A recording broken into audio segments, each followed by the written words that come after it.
Ok vô.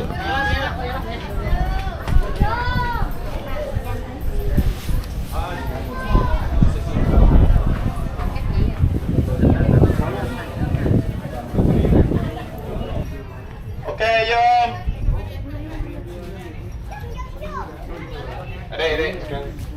Lên đi.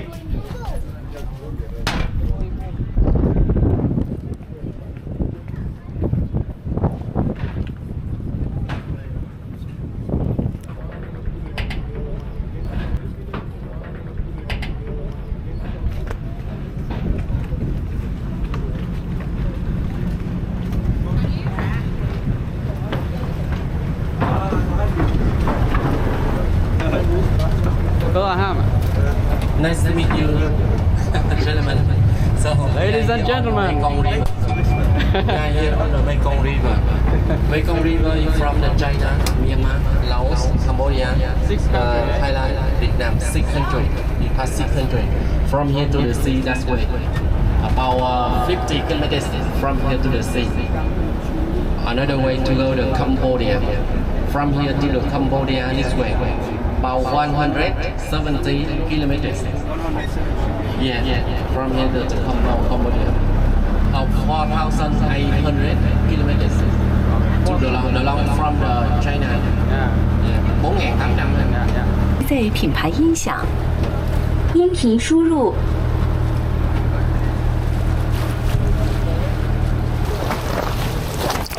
Make that.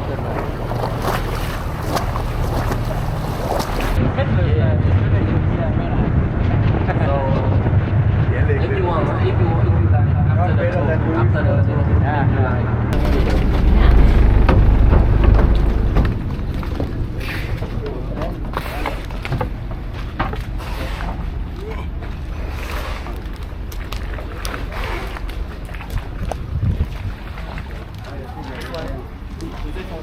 Oui. vous parlez français aussi, hein? C'est bien. Oui. C'est difficile pour nous. C'est là. Ni anglais, ni rien. Oui. Stille og roligt. Er du rolig, eller stikker de ikke helt? Det er god til det stik. Du er nødt til at tænde for det. Này cơ mà cầm. Det er der. De klarer mig, så kan de klare alle. Ja. En fest. Đi đường này nè, hai anh.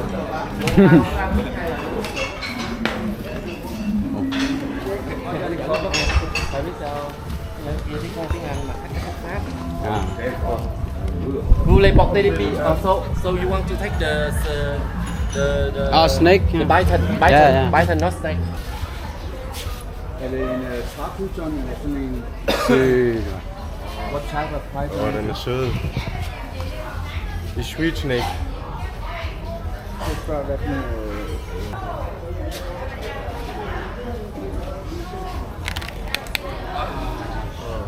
Fuck det. Ja, de fleste sådan nogle. Ja, den ligger jo bare inde i skyggen, det er synd. Men varmen er nok næsten. Nej, de skal Ja, direkte ud. jeg ved godt, de ligger under varmelamper og sådan hjemme. Men jeg vil gerne vide, hvad om han er lidt snart hjemme. Det kan godt være, det er. Ja, det er det. This the python. Ja, det er det. Em lấy à? Han kan ikke lide det. Nej, jeg kan slet ikke lide det. Jeg har aldrig prøvet før. Jeg synes, han er så vild.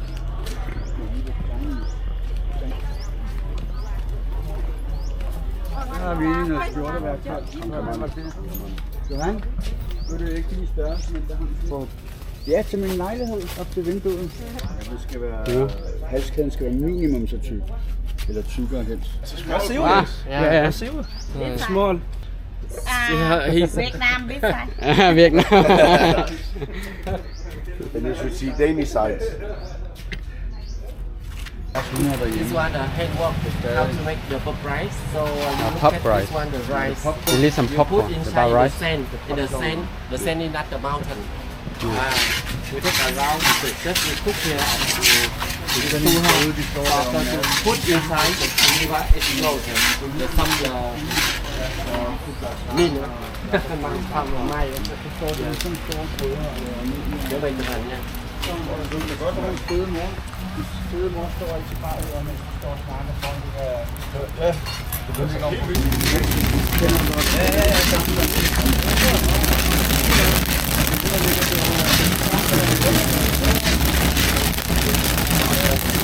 Ah, det kommer.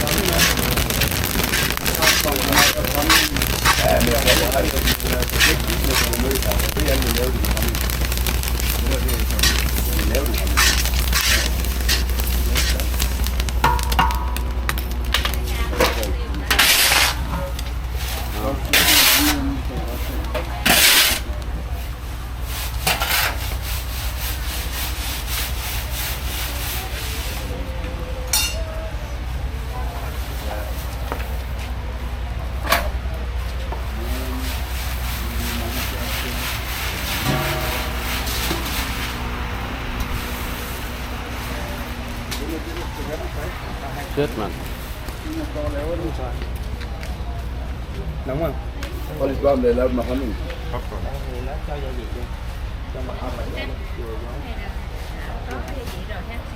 Cái gì là coconut, peanut and honey. Okay, coconut cream. Ja, det smager godt. Ja. Det er godt. Det her smager også godt, den grøn. Jeg er bommet.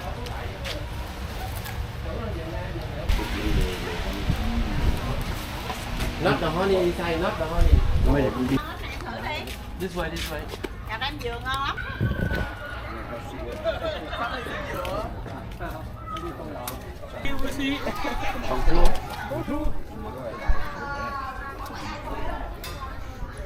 Coconut. Water. Just I show you. Okay. So coconut fruit, we get out the skin. After we cut up to, we use the meat. We put in the. Can you show us how to We put in the peel water the- here. After we put in the pan. We press. You use the milk of coconut. Milk coconut get together the malt. You know the malt. M-A-L-T. Malt. M-A-L-T. The malt. Milk. Mạch nha. Malt. M-A-L-T. milk?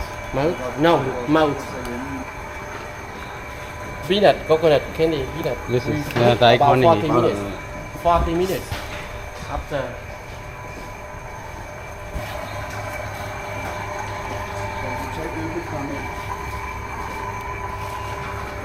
Det her det. Organisk. Ja. Det skulle vi lave. Så også en klovn med vores veninder, der hældte ned over håndledet, der kendte nu. Og så skulle hun bare trække benene af hende, skal så også fantastisk noget. Det er ligesom nogens arm, så det er det varme med boksen. Det er meget varmt. Så skærer de det op herover og pakker det. Ah, det hele er håndlavet. Og Sina. Hold da. Og hvornår pakker mange. Og så kommer det i sådan nogle pakker.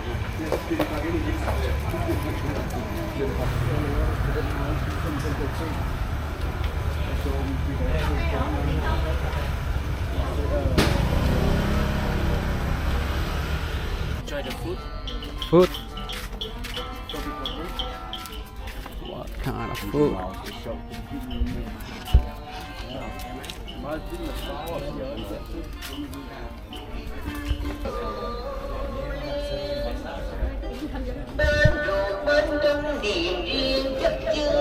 Jeg er sjovt, at høre det, ikke? Okay. Mới đây nhìn mưa chiều rơi nặng em có nghe giọt nhớ. Nu tipper vi. Og jeg sad lige ved siden af kameraet. Jeg håber ikke, det er en som jeg lige sagde.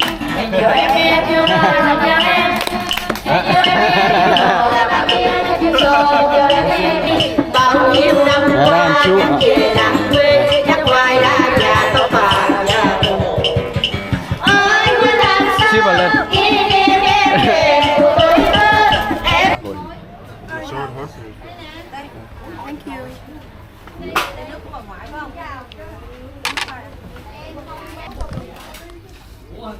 Kan man lugte det igennem?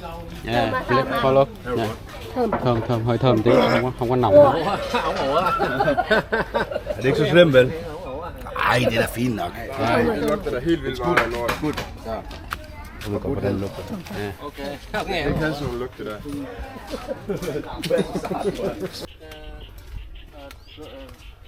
Grass food. Grass? Grass food. Grass food? Yeah. Đọc là gracefully. Có thêm jungelflue. Det spørger jeg om. Ja, det er Grape. ikke engang langsomt til net derhjemme nu, når vi er så mange på. Det er kvalitet. Cái dừa, anh nhìn cái dừa làm gì có miếng phân. Så bliver der sådan nogle ting i frem. Ah, ja. Det er held.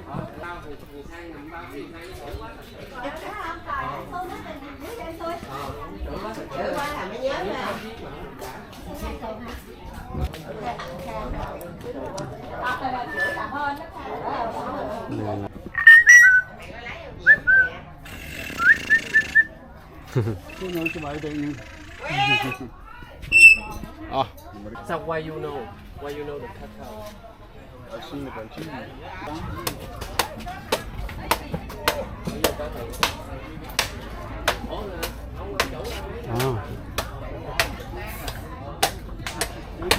Kakaofrugt.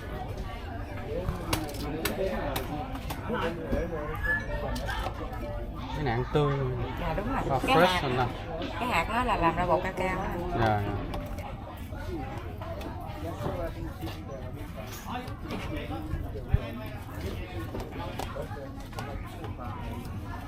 Qua bán chiếc đó.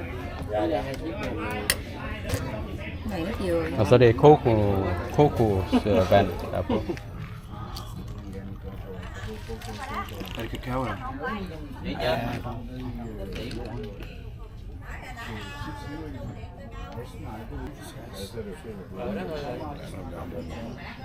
Để giữ bán luôn.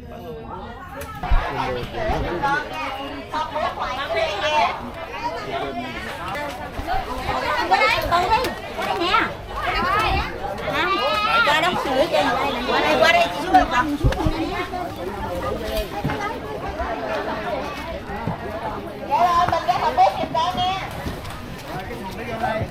Rồi, đồng của mình lưu ý là để tay vào bên trong giùm con, không để ở ngoài cái bê ghe nha. Con để tay vào bên trong giùm con, không để tay vào Så bê ghe. den mad, der kommer fra munden. Jeg tror også, det kom sådan lidt til at gøre det lidt langsommere. Og så var der noget AI-lænse, der skulle til. Det gider jeg ikke. Bare tryk, når jeg trykker, skal være knivskarpt.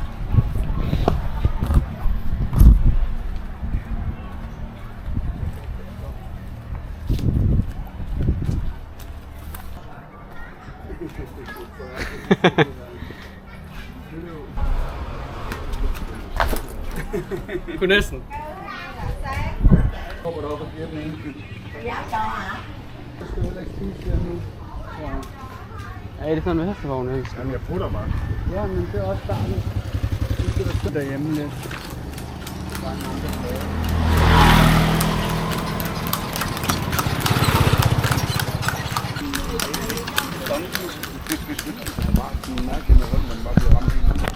Nej, vi kan lige tage et selfie her.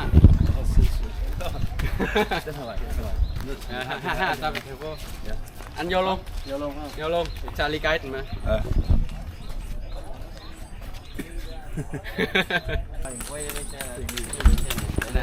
Det er vores dem der. Det er vores quay này. Alle os. Ja, ja. 5 người xe anh. Take care. Nej, jeg gjorde det. You. Take care. Du forrest.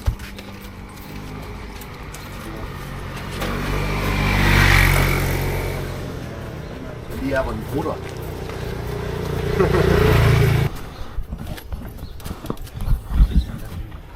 Ja, det er fint. Ja, det var fint. Eller er det bare frem og tilbage?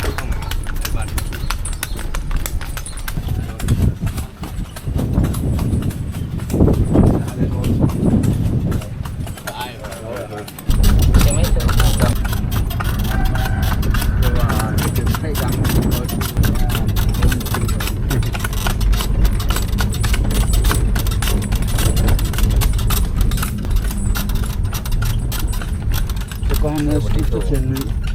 Nu skal den holde pause, efter man har drukket 4 vikinger. 2 vikinger og 2 halve.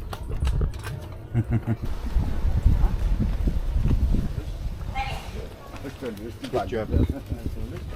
Come on.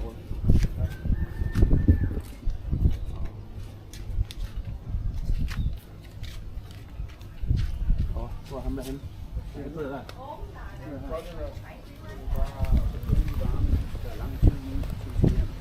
Og naboerne, så startede vi snakke, og så kiggede vi på hende, og så grinede jeg, så vidste jeg godt, hvad de grinede. Jeg gik med det kartel der. Gribbe lidt sådan småtterier. For afsættet. Ej, det er alligevel mange øl, jeg tror det er.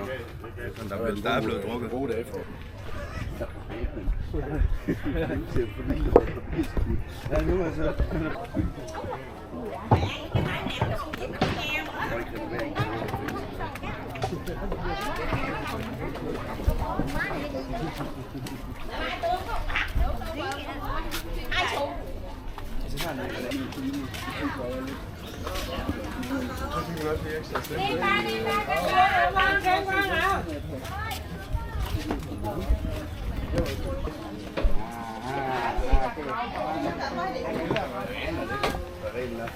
Your hand don't put outside. Rồi đủ rồi đó, ok. Der kan ikke være 5. Không phúc chị.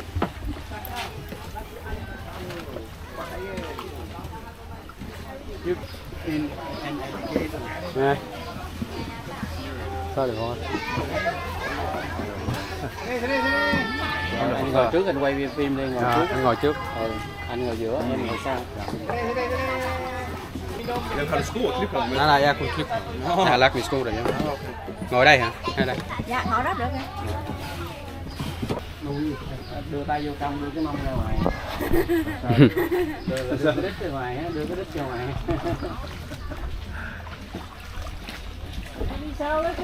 Anh lên đây ngồi giùm anh, nó nấy mà anh. Nó mũi nấy quá. Rồi.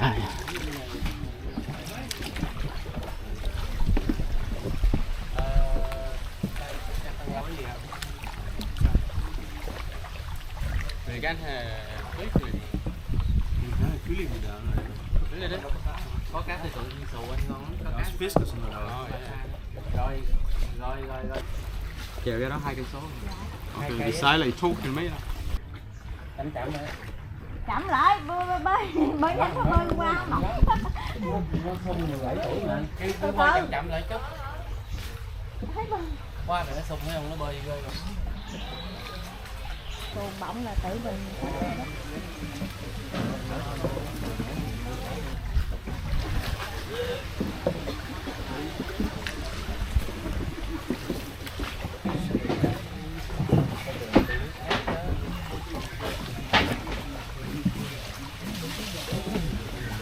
Mới biết được là cái mình đã ăn rồi.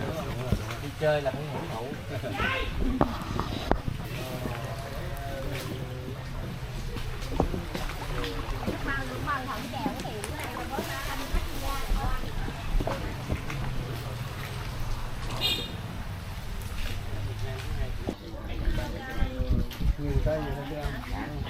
Hello. Chào.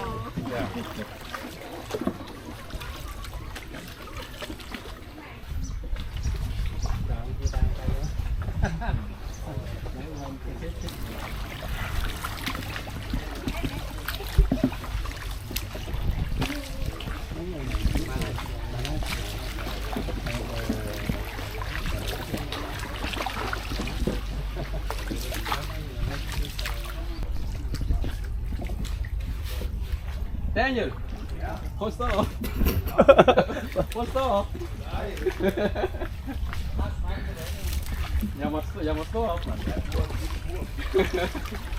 Det er oplevelse det her. Kiểu nào cũng chơi hết á. Cho khách thoải mái mà. Så har vi ny styrmand på. Kaptajn Louis. Cái tẩm ở dưới lòng à. Vi har kaptajn Louis her. Không mất phần nào.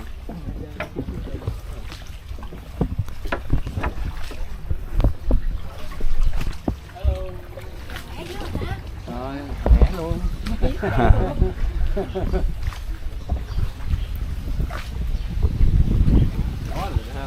Quay ra anh. Anh quay ra anh cười đó. Thấy không? À, kick Louis. Đây đẹp nè, quay cái khúc này lá nhiều đẹp nè. Đó.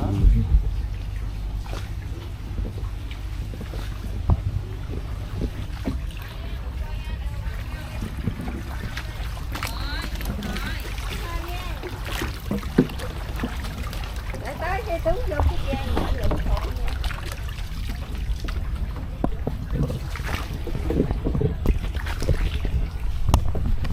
bạn xưa chiều qua 2 tour nữa nha cô.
Nej, det er Ikke rigtigt.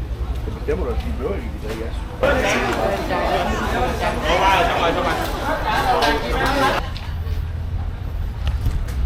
Det var ikke sådan et ja, det fik jeg heller ikke en helt tår med udlægger.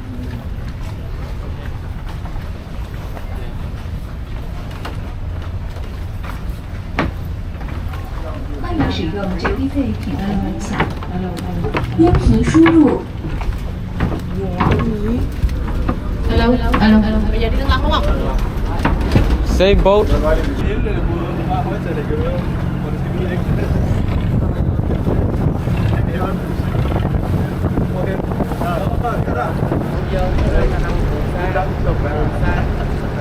Ja, billedet det der, man kan stå i vejen.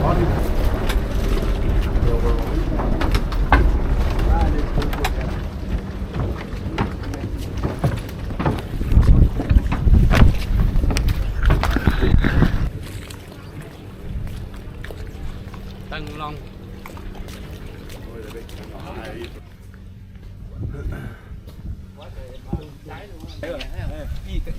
Đâu? Det er lidt shit, hedder det ikke det? Jo. Bare lige måde, at sende det. Ja. Ja, heldigvis. Godt, det er så mange. Det der mellem der. Ben fanget ind. Sao vòng nè. Có thêm cơm, nhiều cơm chiên trâu, cơm hải sản gì không? Sticking rice bowl nè. Cho cơm Cơm Cơm chiên trâu, Sticking cơm rice heo bowl. ha. De Một pænt dĩa hai dĩa. bygget her i forhold til de der kiosker. Sticking một rice. dĩa hả? Một dĩa ha, rồi.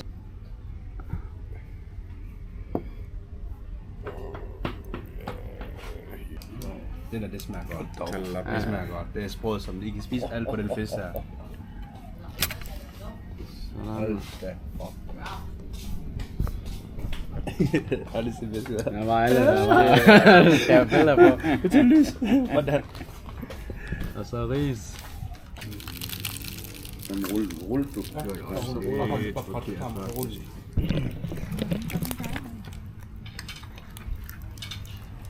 Han gør det godt. Vi skulle ikke have kommet vandspinat i. Det skulle altså Hvis I synes salatbladet er for stor, så hiver I den bare over.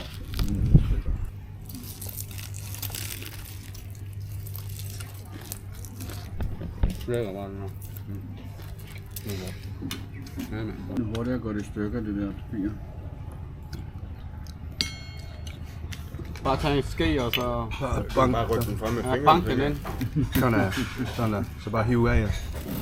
Hvad er det? Ja. Det der koster 120. Jo. Hvad er det? Dem jeg prøvede at fortælle om. Ja, sådan ordentligt dej. Hvad er det? Honning? Jeg ved ikke, hvad det er. Vil jeg gå? Nej, hvad hedder de nu? Cookie Monster. Nej, de der morgenmad der. Guldkorn. Er det ikke guldkorn? Hvad hedder det? det var det Honey Monster, der var på. 1,7 1,7 og 1,7. millioner og 20.000. millioner.